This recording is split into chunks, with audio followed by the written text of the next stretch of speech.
Hello everyone, I hope you're having a good time. This is Lost Temple of the Aztecs Part 2.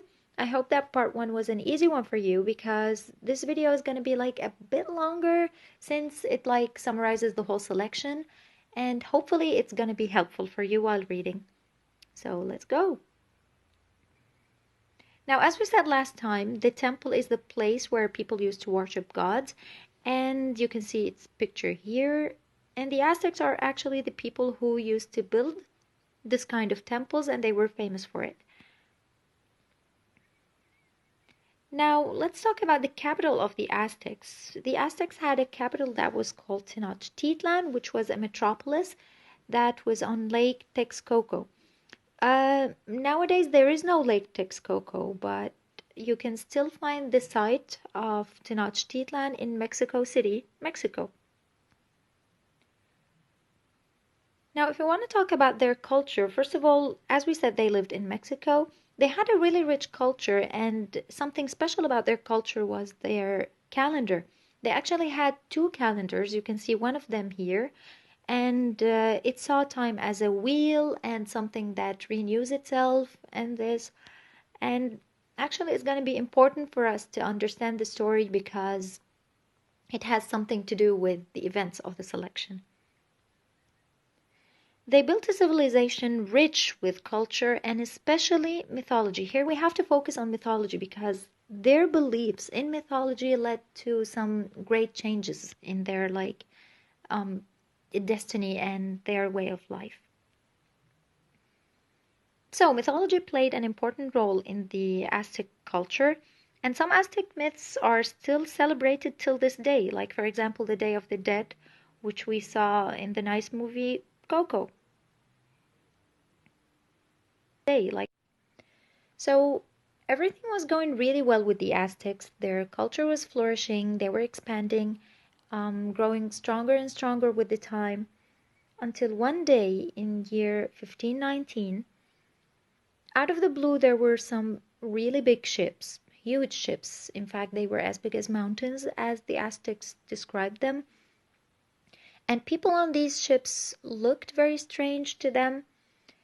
Now, these people were actually the Spaniards or Spanish people who came in ships that were very big and they looked very different with light skin, long beards, short hair. They looked really strange to them. Like this kind of appearance wasn't something usual to the Aztecs.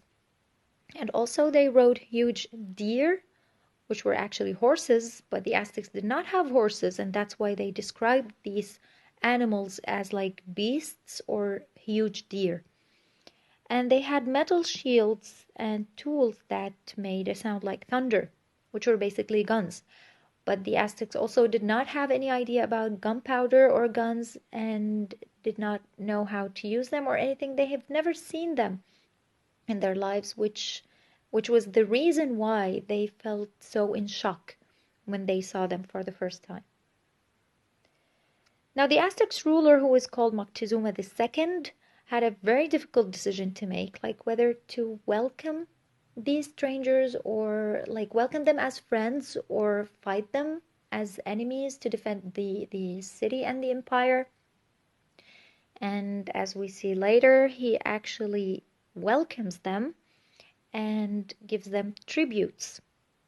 And now, of course, you're asking yourselves, like, why in the world would Moctezuma welcome these strangers?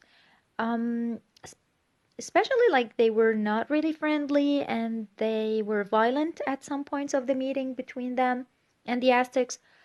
But here's the thing, remember when we talked about mythology and that it actually was very important to Moctezuma and his people? It wasn't just important, it actually shaped the way that they dealt with the world, and it shaped their decisions and it affected their life in all of the aspects, in fact. And so, according to one of their myths, in that year, something momentous was going to happen. And specifically, it was the arrival of god Quetzalcoatl, who was the god of learning. And you can see him here in these two pictures, like in the statue and in the picture above. and that was like very convenient to Hernando Cortes, who was the leader of the Spanish expedition. Um, Now, Hernando Cortes was really interested in money, and uh, he was only after getting treasures from Tenochtitlan and achieving as much profit from it as possible. And so, having somebody like welcoming you in that way was just so convenient to him. Um, Unfortunately, after a year, the Spaniards attacked the Aztecs during a festival, and Moctezuma was killed during the fight. Then there was this conflict between the Aztecs, of course, without Moctezuma because he was dead, and the Spaniards. And we have to know something about the Aztecs. They were like these super strong warriors. They were even believed to be so strong that one of them could take like 20 men. But the Spaniards had something else in their advantage, which was the guns and the horses, which were very important factors in a battle. And now, sadly, after smallpox, which is a disease, killed thousands of the Aztecs, Cortes attacked again in 1521 and claimed victory, leaving Tenochtitlan in ruins or in destruction. Now, on the bright side, today, if you look at the Mexican flag, it has symbols, and these symbols are actually derived from the Aztec culture. And also, Mexican people still celebrate Aztec holidays and Aztec festivals, which is like a way to preserve this nice heritage. Now, what to remember from this lesson? Please focus on the Aztec culture. It was very, very dependent on mythology, and it actually affected the way they dealt with things in life. Their capital was Tenochtitlan, which was a very, very beautiful city that that made the Spaniards even greedier when it comes to money when they came to this part of the world. Their ruler was Moctezuma II. He was the last ruler of the Aztecs. And think about the conflict between the Aztecs and the Spaniards and why did it end up in such way.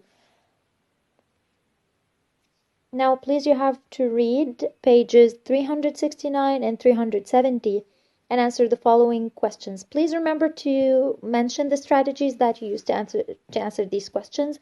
First, we have what signs led Moctezuma to welcome the strangers as friends? Of course, we have mentioned some of them, but I want you to mention the others that we haven't mentioned in the video here. And what did you discover about the Aztec culture? Just give me, for example, like 3 or 4 ideas, which is enough. Now, for fun, if you'd like to do this, because our current theme is discovering ancient cultures, please send us something related to your favorite ancient culture from any part of the world. For example, if you like the ancient Chinese buildings, outfits, clothes, style in any way, you can just send us a video of you, for example, talking about it, or just something that you have drawn, for example, or something that you have sculpted if you like sculpturing, and we would be really happy to see your work. And that's it. Goodbye and good luck.